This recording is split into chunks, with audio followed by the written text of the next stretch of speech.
for the Online Master of Public Policy program. I'm going to pass it over to David Blanding, who's going to give a presentation. David is the academic director for the online MPP program, and we're excited to have him here today. David? All right. All right. Welcome, everyone. Thank you for joining us today. As Amanda said, I am the faculty director of the online MPP program, and I appreciate you taking time out to join us for the this mock lecture, which is really just designed to give you a sense of what you might expect in a what we call sync session, which is going to be the weekly voluntary session that you might participate in if you join our program. This particular session is going to be based on the course Dimensions of Public Policy, which is one of the first courses you would take in our curriculum if you enroll in our program. So, without further ado, I will go ahead and get started there. But before I do that, I want to just do a couple of introductions. We haven't started recording. We'll start recording once I do that. Or actually, I take that back. It looks like we have started recording. We did not mean to start recording, but we have started recording. So I'm going to pause the recording or ask Amanda to pause the recording because I'd love to actually have. All right. So. All right. So I'm going to say welcome back, everyone. I hope you all had a great week. In this week's module, right, we built upon an insight we first learned in module one, which is that public policies are both tools for changing systems and products of systems themselves. Specifically, we learned more about the concept of systems thinking, and we learned about the core components of a policy system. In this session, we're going to focus on a couple of learning objectives. So if you've completed the required materials and assignments, including videos for this module, by the end of today's session, you should be able to do the following. One, identify 4 different types of contextual factors in a policy environment. Two, describe an example of one type of contextual factor. And three, explain how that contextual factor affects policy. As a reminder, system thinking sees public policy as part of an input-output system. A system is simply any interconnected set of elements that produces an identifiable product. The key elements of policy systems from the perspective of system thinking are the environment, labeled at the top of this figure, the inputs to the left, the political system, which is the set of institutions that convert inputs into outputs, right? Or what we might think of as the government, right? Then there are the outputs, right? Or what the system produces. And then there's this mechanism known as feedback, right? So this should all sound familiar to you from our previous courses. In one of your readings for this module, though, the textbook author, Tom Berkman, unpacks one element of the policy system, namely the policy environment. According to Berkman, the policy environment consists of a set of structural, political, economic, and social factors that shape and are shaped by public policies. So I want to take a moment to just talk about what each of those 4 contextual factors are. Structural factors are those factors that are related to the basic organization and functioning of the system and often of the government itself. So, for example, is it a democratic government or an authoritarian one, right? How is power distributed? Are there 3 branches of government or 2, and so on and so forth? Political factors are the factors that relate to how people participate in or think about the governance process, right? So, for example, what is public opinion about candidates, about issues, right?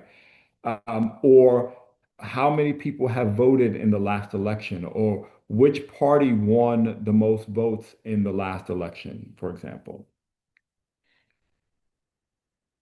Social factors are factors related to the size and composition of the population.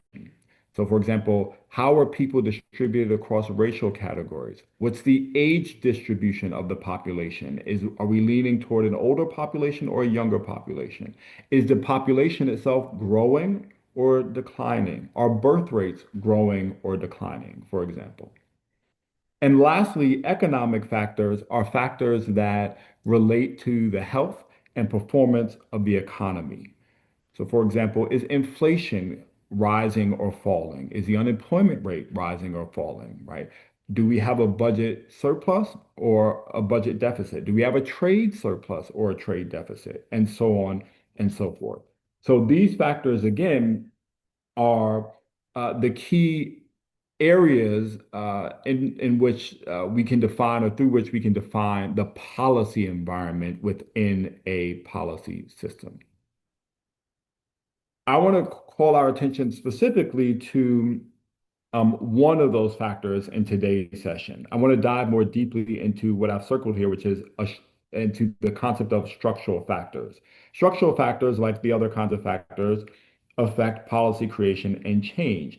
And one factor I want to call special attention to that can shape policy creation and change in many systems is called federalism. Federalism refers to or can be defined as the vertical distribution of policymaking authority between national and subnational governments. Some systems, like the United States, Canada, Mexico, Brazil, and Germany, divide authority this way and therefore are known as federal systems. Other countries do not divide authority between national and subnational governments. Instead, they concentrate authority at the national level. Those systems are called unitary systems, and examples include England, China, France, New Zealand. So, what does federalism actually look like in practice? Let's take a look at the United States as an example. The Constitution assigns certain authorities exclusively to the federal government. For example, only the federal government can make treaties. Now, let me ask you, raise your hand or type into the chat box because we don't have the raise hand icon. If you have ever been to O'Hare International Airport in Chicago, and I know we have at least one person here joining us from Chicago, so maybe we'll get at least one yes out of this. But you can feel free to type in yes if you've been to O'Hare International Airport. Okay, fantastic. I see a few people have been. So if you have, the photo on this slide should look familiar to you. You might recall seeing signs in the airport highlighting Chicago's so-called sister cities. The city of Chicago has these cool agreements with various cities, major cities around the world to be a sister city of Chicago. But does that mean that if, for example, another city like Kiev or Mexico City goes to war, that Chicago, the people of Chicago, the police of Chicago must defend them? No, right? Chicago doesn't have the authority to create treaties or formal alliances with a foreign entity, right? Only the federal government can do that in the American political system. So the sister city designation is purely symbolic, right? It's not a great example of true policymaking authority. But while the Constitution grants the federal government exclusive authority to make treaties, it does reserve plenty of authority for the states and, in some cases, local governments. In fact, the 10th Amendment says that any authorities that are not expressly delegated to the federal government by the Constitution belong to the states. And there are numerous examples here. So, for example, in the US, states have authority over uh, schools, police, environmental protection, property taxes, professional licensing, weddings and marriages, and criminal justice and other sorts of matters, just to name a few examples. In turn, a lot of US states delegate certain authorities to their local governments, and a local government can be a county, a town, or a city. So, for example, and this is an image of the city of Providence, where Brown is based, right? It's usually your local government in the US that handles things like trash pickup, parking rules, zoning laws, housing laws, that is, public transportation, traffic laws, and water and sewage utilities, right? These things are typically controlled directly by, and the policies around them are typically governed directly by cities, not the state, not the federal government, right? You don't pay your water bill to Donald Trump. You don't, at least not on purpose. You don't. That's not the person dictating whether you have a traffic light in your city or your county or what have you. But why does all this matter?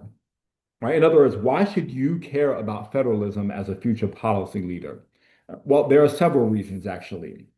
One is that federalism allows for experimentation when it comes to policy. You may have heard the phrase before, laboratories of democracy, right? That phrase was used to characterize the way that state governments in the US are able to function because of federalism.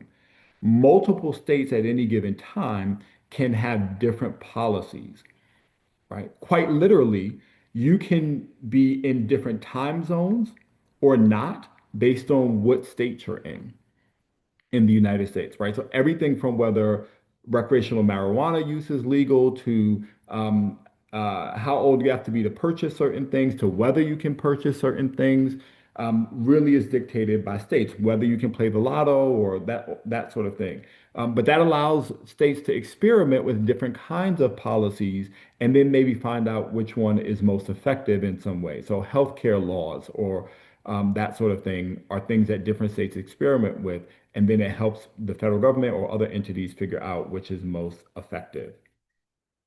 On the other hand, federalism means that the law, as I've suggested before, is going to vary a lot across jurisdictions. And what that means for a lot of policy scholars and policy practitioners is that the correct answer to the question, what is the policy on X, is often it depends. In a system that is defined by federalism like the US, you can't simply say the American policy is blank, right? Because depending on whether you're joining us from Chicago or California or Texas or somewhere else, right, the policy may actually be quite different. Related to that, though, intergovernmental relations becomes really important in a federal system. Because the states have independent authority, and sometimes the local governments have independent authority from the federal government or from the state, right? The policymakers at the federal level really have to be thoughtful about how they engage with state or local actors. State or local actors also have to be careful and thoughtful about the way that they engage with federal and other actors, right? So this concept of intergovernmental relations becomes important in that system. The federal government, in many cases, cannot simply dictate to the states or the local governments how to handle certain policies, right? Because those entities have their own independent authority. At the same time, certain phenomena are possible when and where there is federalism. So in this course, we'll learn about the concepts of policy diffusion and policy learning. Well, you can only have diffusion, which is the spread of policies across jurisdictions, when there are actually jurisdictions with independent policy making authority, as in the federal system. Likewise, you can only have policy learning when there is federalism or some other mechanism whereby there can be differentiation of policies across governments. Related to that point about intergovernmental relations, right? Governments have to be very strategic about how they design policies. So in this course, we'll learn a little bit about the concepts of carrots and sticks, which are mechanisms that governments, typically at a higher level, like a federal level, use to encourage compliance with their desired policy approaches, right? So a carrot is simply a word for a reward for compliance with what the federal policy does. A stick, on the other hand, is a punishment or threat of punishment for non-compliance, right? So governments sometimes use carrots the federal government sometimes uses carrots to encourage state or local governments to comply, and they sometimes use sticks to encourage state and local governments to comply or to discourage them from challenging the federal government. A carrot might look like offering extra funding to states that choose to adopt a certain policy.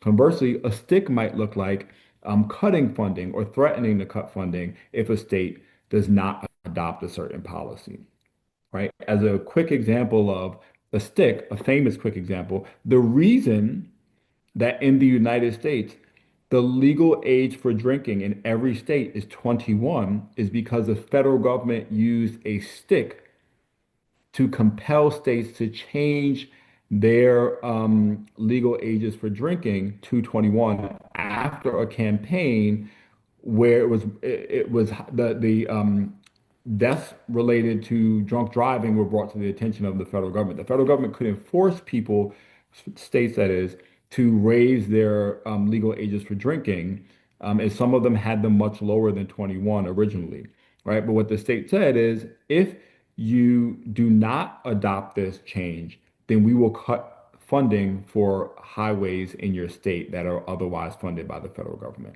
And that approach quickly triggered compliance on the part of the state governments. So my point is federalism has all of these potential positive and perhaps negative consequences for the way policy creation and change work in a system. Now, I'd like to take a moment to just hear a little bit more about your experiences with structural factors like federalism and other factors. So, what I'm going to do, if we can, is just break you into some groups and have you share, although we don't have the, okay, I take that back. We don't have the ability to break into groups. What we'll do is just have you share in the chat box your responses to a couple of questions about your personal experience. I know many of you are joining us or would be joining us um, from places where you are currently working or you've got a lot of experience in the profession, right? So I'd like you to tell us a little bit about a policy that you've encountered in your most recent job. So whether you're working now or you were working previously, what was one contextual factor that you found to be relevant? It could be a structural, an economic, a political, or a social factor. And how did that factor actually shape your experience? So let's take a moment to reflect on these questions here, connect the concepts we've just shared in this course to your experience as a professional, and then when you're ready, type in the chat box your responses to these questions. I'll give us a few minutes. And Russell, thank you. Yeah, you're absolutely right. And that's exactly what happened in Hawaii, and not just Hawaii, but the other states in the US.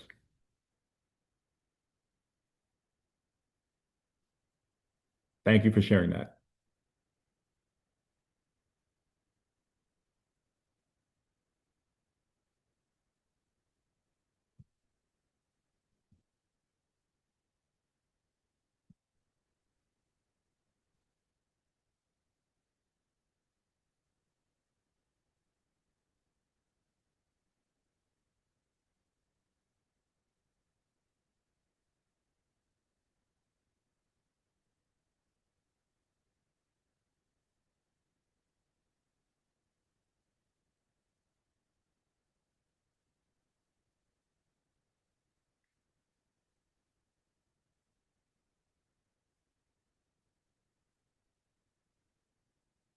Okay, thank you. Catherine has shared that having most favored nation status, right, affected pricing for pharmaceuticals and had collateral effects on the global market and chain supply. Thank you for sharing that, Catherine. That's a great example.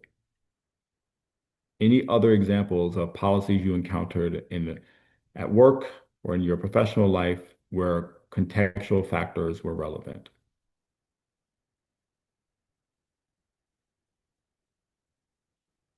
Yeah, thank you, Charles. I love that example as well. So Charles has shared the example of environmental policy or funding that changes based on which political party is in power. That is a great example, right, of a political factor influencing the experience with policy.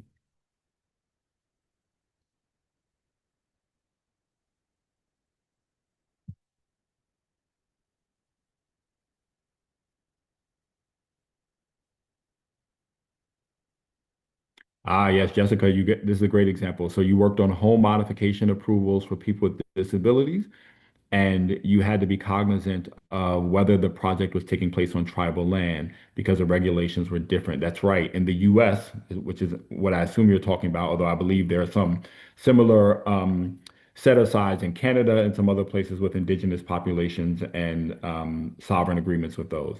But yes, because of the structure of the relationship between tribal governments, and there are upwards of 575 federally recognized tribal governments in the United States, and the US federal government, right? There are certain things that either do or do not apply in those tribal lands, those areas controlled by a recognized tribe. And so if you're doing work in certain policy domains and you happen to be working with a federally recognized tribe or on tribal land, then you've got to be cognizant of that as well. Thank you so much. Sue shared a great example around the Big Beautiful Bill, the One Big Beautiful Bill Act, which is, for those who are unfamiliar, a major federal law that was passed by the Trump administration. It covered a wide array of topics, but yes, it had an effect on the endowments of private universities by establishing a tax for them, including for private universities like Brown University.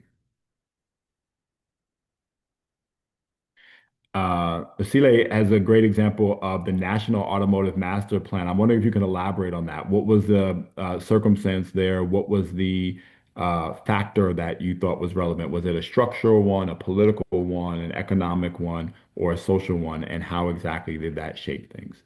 While you think that through, I'll share Junior's example of local housing and zoning regulations. Yes, I know Providence is Providence, Rhode Island, the capital city of Rhode Island, for those who are joining us from elsewhere and not familiar. Providence is dealing with a housing crunch and housing and a shortage in particular of affordable housing, right? And so yes, local governments like Providence have to deal with the fact that state regulations really supersede a lot of what local governments might do or might be willing to do, including how things are taxed, right? And how tax funding or tax revenue is circulated. Yeah, excellent. All right, so these are really great examples. I'm going to also check the Q&A because I think some folks posted things in there. Uh, Let's see. Jillian talks about a state agency passing a policy to require all complainants. So complainants, I'm assuming we're talking about legal complainants. But because not all people involved in a legal matter have access to a computer, right? Your workplace decided not to move forward with the policy, right? To be more, it sounds like to be more equitable to people from various social economic backgrounds. I love that example. Thank you so much for sharing that.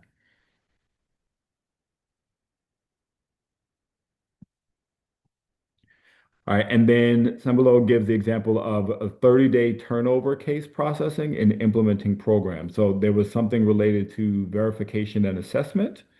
And so you needed to identify some other relevant situational help. I'd love to hear a little bit more about that case. So where was um, the situation taking place? What was a country or a city or state, the political entity that was involved there, and what was actually needing to change or what was actually needing to be addressed. But love these examples. All right. And I'll take Russell's great example about his role with the United Nations Secretariat, encountering policies related to stakeholder engagement. Stakeholder engagement is near and dear to my heart. I've taught about that quite a bit. Coordination between the UN member states and host governments, right? These policies are designed to ensure transparency and neutrality. And the contextual factor that you highlight is different political priorities and institutional capacities. I love that, right? Yeah, there are definitely policies that may work well in one country that don't work well in another country. I would almost suggest as well, Russell, that one of the structural issues facing the UN is limits on its own authority, right? So while the UN has authority by virtue of the international treaties that exist, including the Universal Declaration of Human Rights, which in theory every member state of the UN has embraced and agreed to, right? The UN's capacity to enforce that in the ways that, say, individual state governments can enforce policies within their own territories is far more limited. But I love this example.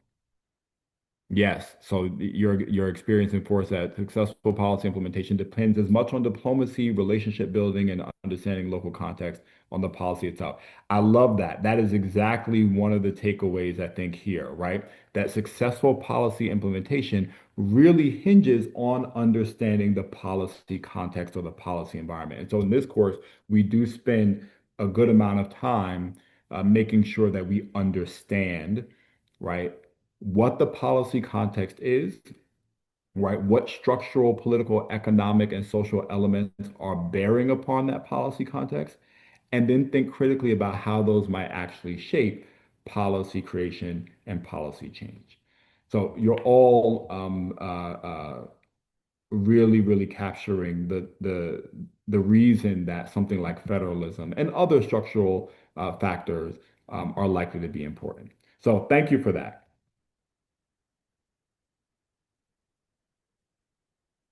So, what are our key takeaways from this brief exercise? One, we've established here that the policy environment is one of several important elements of any policy system, right? Policy environments themselves, though, consist of different kinds of contextual factors, which we label structural, political, economic, and social.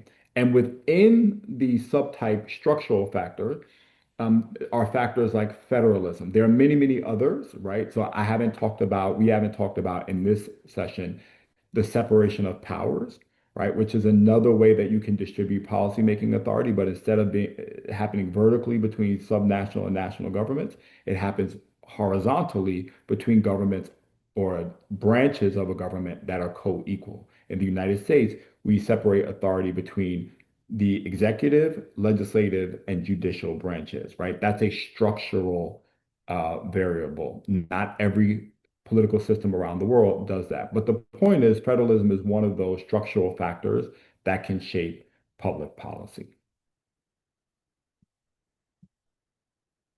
All right.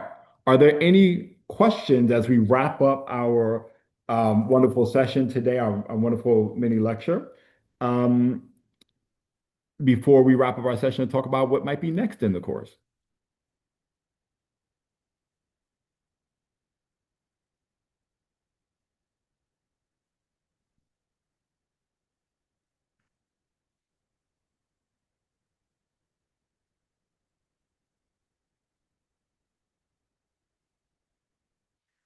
All right. So now that we've unpacked the concept of a policy environment, we would shift gears. We can shift gears to talking about a third element of this broader ecosystem that we've talked about in this course and in Module 1 in particular, which we call policy events.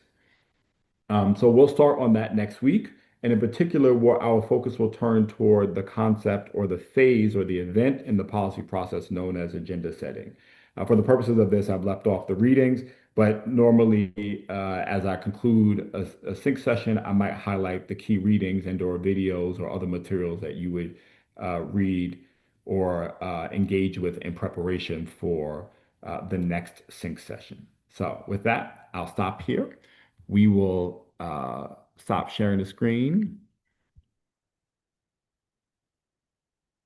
And I think we can, if Amanda wishes, stop recording. Amanda, I'm going to turn it back over to Amanda, and she's going to leave some time to answer some questions that if you all may have some, and or share some information with you about the program. Hopefully, that gave you a little bit of a taste of what it might be like to attend, again, what we call a sync session in our program. So these are the voluntary 1 hour sessions that would happen every week, in addition to the primarily online learning that you would do, where you would be reading, where you would be engaging with questions and other activities in the online environment exclusively. All right, I'll stop there. Thank you all. Thanks, David. I am going to now share some just program and application information. So if you're already finished your application or you're admitted to the program, I think I've seen a few familiar names. Feel free to jump off now. I will share my screen. Okay, so in terms of program format, the program is designed to run over 4 consecutive semesters for a total of 16 months. There are 8 total courses in the program, so a full-time student would take 2 courses each semester. There is the opportunity to take the program part-time, where you would take 1 course across 8 semesters, or maybe there are some times where you know you're less busy. You can do some terms full-time, some terms part-time. And then the program is 100% asynchronous, meaning you never have to be logged on at a certain time.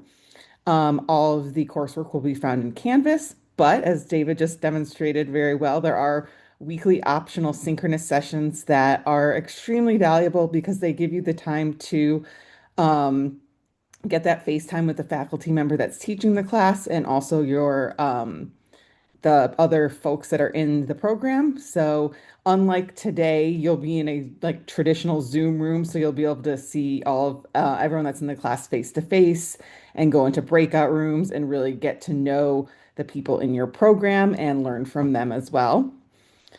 In terms of tuition, it is $6,250 per course, and we do offer merit scholarships. So when you submit your application to the program, you will automatically be assessed for a scholarship, and you will receive your decision in your admissions letter. And these scholarships are up to 50% of the total tuition. And then in terms of the course sequence, this is the standard 16-month sequence where you would take two courses a semester. Um, and then moving on to talk a little bit about what it's like to be an online master's student at Brown. So you are considered just as much of a Brown student as any of our residential students are, and you have access to all of Brown's resources. So online students have full access to the library. This includes making appointments with the librarians and research folks there if you need help accessing different resources for research and things like that. We have a student career services office, which is geared towards master's students specifically, and they offer virtual one-on-one career help, including resume review, mock interviews, and salary negotiation. And then they also offer different kind of group and networking events that are available virtually. We have, online students have access to student accessibility services. So if you need any sort of accommodations, you're able to get that. You also have a dedicated support team. So I work directly with the online MPP program, and then you'll also have an advising coordinator who will be your main point of contact throughout the program. And if you have questions about policies or you need to go on a leave of absence, anything like that, that person will be there to guide you to the different university resources that are available to help. Now, taking a look at what you need to apply to the program.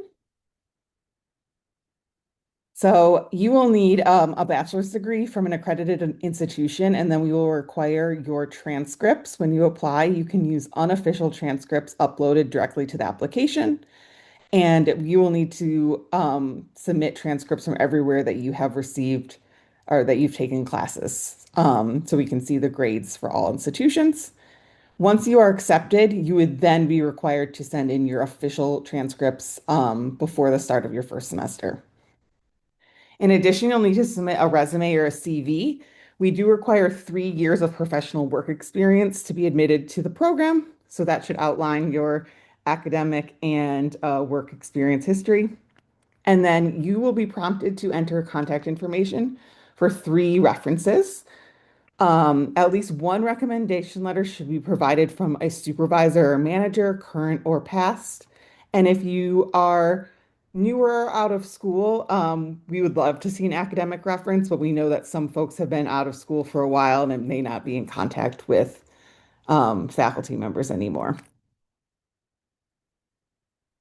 Additionally, you will need to submit a quantitative resume. This you can see an example on the website is outlining different quantitative experiences that you've had both academically and professionally. There are some more quantitative classes in this program, like economics and data analysis. So we just want to make sure that you have the background necessary to succeed.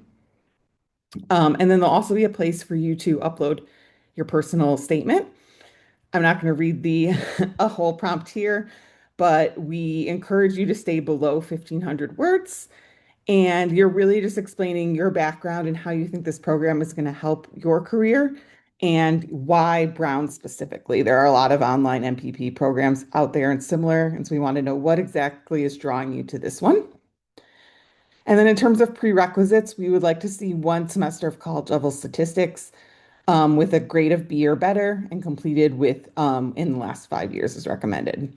And if you do have any questions about these or you're not sure if you're statistics class will suffice. You can make an appointment to speak to a graduate recruitment counselor who's can kind of talk you through your personal situation. And for international applicants, you will need to submit a transcript evaluation before you submit your application. So if you received your degree from a non-US institution, you need to send us a transcript evaluation from West, ECE, or Spantran. And this can be a somewhat lengthy process, so I do encourage you to get that started as soon as possible if you think you are going to apply so that it arrives in time. And then if you did your education at a school where the native language was not English, you will need to submit a TOEFL or IELTS score as well. We are currently accepting applications for our spring 2027 cohort that's going to start at the end of January. And our next deadline is September 15th, our priority deadline. I encourage folks to submit before the final deadline. You'll get a application decision probably a little bit sooner, and you'll have more time to kind of figure out your funding plan and all of the logistics before classes start. Okay, so now we have time for a Q&A. If you have questions for David about the curriculum or anything else or the application process, what it's like to be an online student at Brown, feel free to pop those in the chat or the Q&A feature, and we will answer them. Okay, we have a first question. It says, I'm finishing up a master's in econometrics. Will my current academic performance be taken into consideration for the merit-based scholarship? And the answer to that is yes. If you have multiple degrees, we do take your GPA from all of those degrees into consideration when assessing for a scholarship.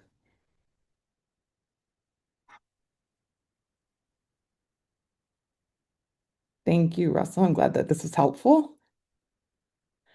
And then, David, this might be a good question for you. How many of the program courses focus on data and statistics? Yeah, great question. So, two of our courses explicitly address that. So, we have a course called Economics for Policy Professionals and a course called Data Analysis for Policy Professionals. So, at minimum, it will be the two. But I would expect you to, or you should expect to encounter quantitative data, right, specifically in statistics, in a number of our other courses as well, including, for example, our Dimensions of Social and Economic Policy course and our Applications in Social and Economic Policy course. Those courses will build upon some of the kind of foundational knowledge that you will have gained in those earlier econ and data analysis courses. So at least half is what I would expect. Some of our other courses will likely integrate those things, including our policy analysis course, for example, but they may not be central to the learning in the course. Thank you. And then another question, David, I think you just saw about how research-oriented this degree could become to kind of help with a PhD application in the future. Yeah, that's a really great question. I'll be frank with you. It is a question we get from time to time, and we do occasionally, at least we did occasionally in the MPA residential degree program, have students who went on to traditional doctoral programs that were research focused. That is not, I should emphasize, the focus of this program. This program is really designed to prepare professionals who are either working currently in the policy space or wish to transition into that space relatively quickly. We're wanting to prepare folks to begin to apply the insights from this course to those types of professions and workplaces relatively soon, not necessarily to go on and do something like a PhD in econ, which means you won't see the kinds of assignments that you might that you just described. So, and a final paper that requires you to produce a publishable quality paper or a conference presentation or something like that, right? That sort of thing is more common when you are doing a doctorate degree in the social sciences, including econ, but it's something that you're less likely to see in a more applied and professionally focused program like ours. Great question. Thanks. And we have another question for you, David. It says, are there any resources or courses on how AI will impact or AI impacts public policy? That is likely going to come up in a number of courses. I can tell you that explicitly. probably in our policy analysis course. It will very likely come up just by way of example in the Dimensions of Public Policy course. So there are a few places simply because it's a salient current issue where that will come up. I happened to teach when I was for the MPA residential program a course on human rights and AI, where we actually explored these issues. So I have some examples. We'll have some examples that we can pull into a number of our classes. Thanks. And then we have a question about what is the maximum scholarship? So the maximum amount that you could be awarded is 50% of the tuition cost. And then another question about will the first cohorts be small or large? We are still early in recruiting for the first cohort, but we're expecting it to probably fall between 20 and 30 students. So I think it's a big enough group that you'll be able to learn from your cohort mates, but also still be small enough to really network effectively and be able to work with faculty members. Okay. David, another one for you. What level of complexity and quant skills does the program teach? If I already do a lot of quant analysis in my work, but want to really deepen specific quant skills, would this be a good fit? Yeah, thank you for that question, Eva. I think it depends on what you're describing here, but I can tell you what our courses typically cover. So they run the gamut from foundational concepts and tools in statistical analysis, including hypothesis testing, measures of central tendency and dispersion, right? That sort of thing, basic regression, OLS regression, to more advanced or intermediate and advanced techniques like regression discontinuity design, alternatives to OLS regression like logistic regression or other or count models or that sort of thing, and then quasi-experimental methods are also covered in our program. The more advanced class covers things like causal inference and appropriate statistical models for that. And I think that may even address one of the follow-up questions that was asked before. So that question is, what does Brown look for in the required quantitative resume? Any of the kind of experience that aligns with our coursework that we offer here is good. And the point is, we want you to have some familiarity so that when you are tackling that in the program, you are comfortable enough with it to persist and to do reasonably well. So we are interested in evidence that you've actually used the tools, and yes, that includes programming because a lot of if you think about how you teach statistics and quantitative methods, there's sort of three elements of the teaching. There's the arithmetic, right, or the mathematical, right? What does it mean to actually calculate or minimize the sum of squared error terms, right? How is that actually working, even if you're not actually doing the calculation yourself, because most computers do that now. But also, how do you implement that kind of process, right? How do you implement an OLS regression in a statistical tool like Stata or R or SPSS? And then relatedly, there, and perhaps most importantly from my perspective, there is a methodological question, right? Why might you need to use logit or probit instead of OLS? Why might you need to use a Poisson regression or a Cox proportional hazard method instead of the traditional OLS method? So that's a more methodological question. And in as much as you've had experience wrestling with those issues and then applying them to real world concepts or policy problems, that's the kind of thing that we love to see, right? So what types of tools did you use? And when I say tools, I mean both software and statistical techniques.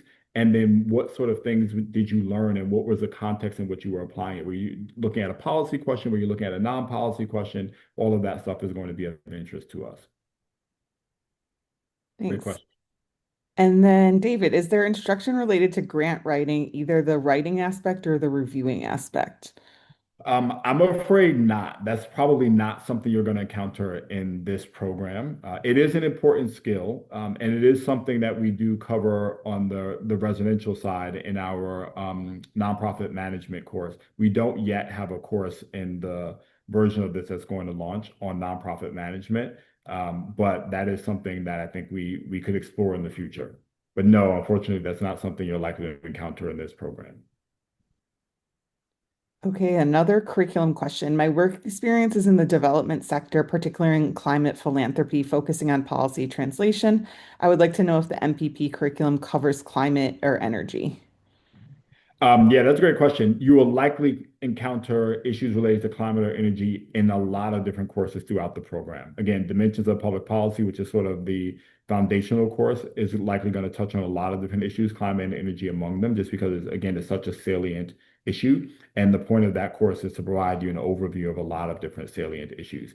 The policy analysis course is likely going to have something on that, right? How uh, countries, states, or local governments are tackling climate change, right? That may be something you encounter in that class. And then you may also see it to some extent in the courses related to social and economic policy, in as much as there's an intersection with that, right? So we have faculty at Brown who have expertise in what's called climate justice, right?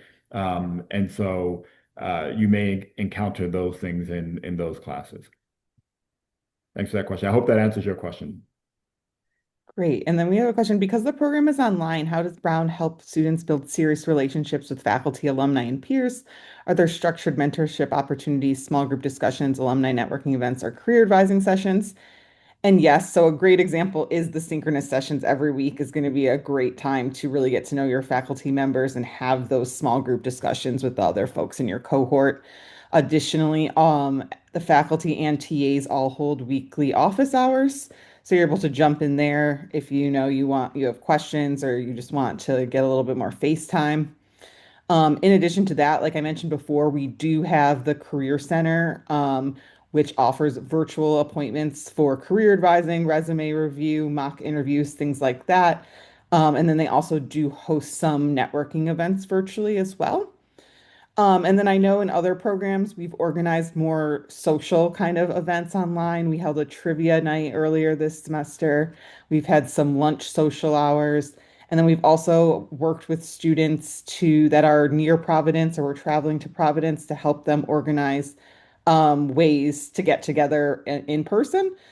So I think if you're looking for ways to get connected, they're definitely there. Yeah, virtually and in person. Yes. And then David, one for you. I'm not sure how much you know about this. Any special software we will need for any coursework, whether it's for modeling or something else? I do know the answer to this. The answer is no. Okay. And I'll elaborate on that. So no, you won't need any special software. The use of software really varies based on discipline, and we're an interdisciplinary program. So I'm a political scientist by training, but we'll have economists, we'll have other sociologists, we'll have other folks teaching our courses, and we all use different things. So I was trained on Stata and R. Some of my colleagues are trained on Stata and other programs. There are people who prefer SAS or SPSS or what have you. Python is another one that comes up a lot. Anytime there is a particular software that might be required for a course, you will have access to that as a student. So Brown students have access to a library of software for free, I should add, for free. And it includes things like Stata. It includes some qualitative data analysis software too, like in Vivo. So that's one of the great virtues of being at Brown is students usually have access. There's actually a page on our website that's accessible internally that students can access to download software that you want or need to use. Tableau is up there. There are a couple other software that some of our students have used by choice or by necessity for courses. Then we have a question about what time the synchronous sessions are held and how do office hours work. Synchronous sessions are generally scheduled about a month before the semester starts, and your advising coordinator will share that with you. Generally, these are held in the evening during the week, Eastern time. Um, so that's what you should expect generally between like 6 and 9 p.m. And then yes, office hours, there are set times. Again, these will be found in the Canvas course for each semester, where you're able to meet on Zoom with your faculty member or the TA. And those are determined on a course by course basis. But I think it's fair to say that because we expect that a lot of our students in this program will be full-time employees or will have other major obligations, that will likely schedule those sessions, both the sync sessions and the office hours, around the expected availability of students. So again, likely in the evening, for example. Definitely. And then David, does the program focus more on domestic or international issues? That's a great question. I think it's probably fair to say you're going to see a slight lean toward more domestic issues. This was something that we spent a lot of time on because we do care a lot about international issues in the program. And you'll see examples certainly of international issues throughout the coursework, right? Again, so whether that's in the Dimensions course that this mock lecture was a part of, the um, policy analysis course, you're going to see a lot of that. But you'll likely see in some of the topically focused courses like social and economic policy, because a lot of the faculty who teach in those areas have a lot of experience in the domestic policy sector, you may see more examples there. As we continue to develop the program, the hope is that we'll introduce more internationally focused courses, so dedicated courses that address international finance and trade and other sorts of international issues in sort of their own space rather than as part of the courses. But I think it's fair to say also, even without the dedicated courses, you're going to see examples of international issues, and you're going to be invited to think about international issues throughout the program and throughout our curriculum. Part of the reason I wanted to highlight in this mock lecture, and that we actually do highlight that in the Dimensions course, the idea of context, right, is so that you can be prepared to have those conversations, those comparative conversations, if you will, about how policies function in different contexts. We never want to give you a theory or a concept and have you falsely assume, right, that what might be true in one nation or one locality is also or automatically going to be true elsewhere. So as one of you mentioned from your experience with the UN, right, we want you to be attentive to the nuances of a structural, political, economic, or social context. And so we teach you about what those specific factors might be, how they might look, and how they might affect policy creation and change in different places you might be interested in or different issues you might be interested in studying. Okay, we have a few more minutes, so if you have any other questions, feel free to submit those. I am going to move to the next slide just so you can see our contact information. If you want to schedule an appointment with your graduate recruitment coordinator, please, you can take a picture of that URL there and schedule that. You can also email us at onlinemasters_admissions at brown.edu and with any questions that you have or to set up a time to talk with one of our GRCs. And any other questions before we wrap up?